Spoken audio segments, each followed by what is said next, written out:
Question number 9। इस question में जो least distance of distinct vision है वो 90 सेंटीमीटर है और ऑब्जेक्ट का जो डिस्टेंस है वो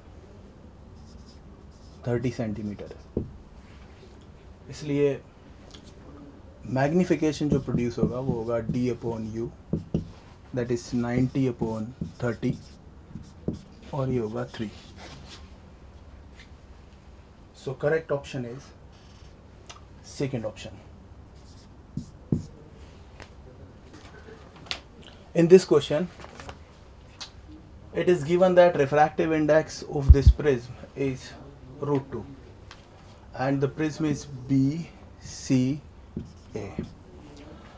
Since both the light rays are falling normal on the face BC, therefore after refraction remains undeviated.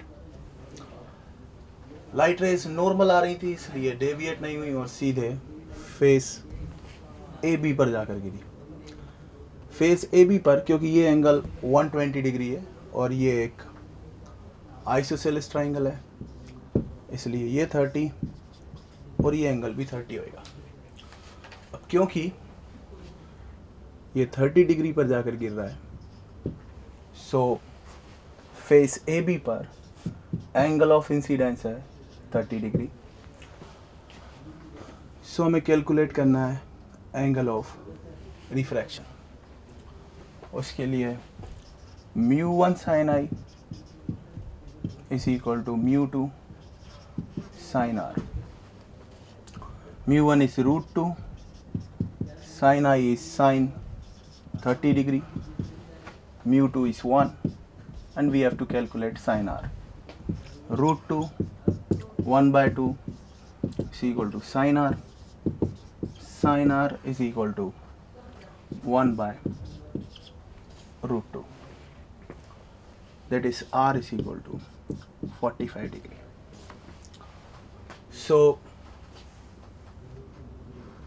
ये एंगल क्या होएगा जिसको हम बोलेंगे angle of deviation. Angle of deviation होएगा रिफ्रैक्शन के लिए I minus r magnitude, that is 30 minus 45 magnitude, which is 15 degree.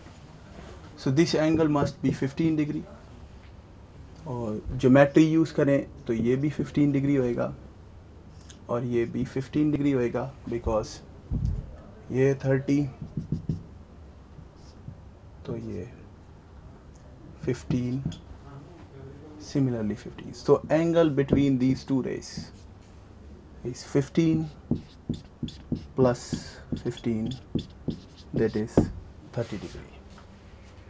So correct option is third option. The rays are converging and makes an angle 30 degree with each other.